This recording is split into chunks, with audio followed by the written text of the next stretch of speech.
अगर मुर्दे से बात करना है तो 500 रुपए लगेगा।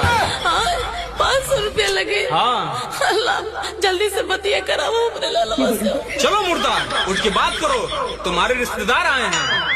पालगी पुआ जियत लालो मरी सब कैसे हो गलो?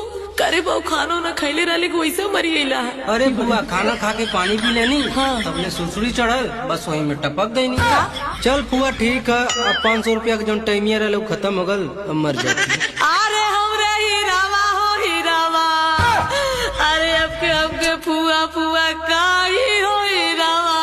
अरे हटाओ भाई, ये बीच में कहाँ से आ गई? पूरा मौसम बिगाड़ के रख दी। तू कौन है रे लड़कूत? हम फिरंगी ऑर्केस्ट्रा वाला हमें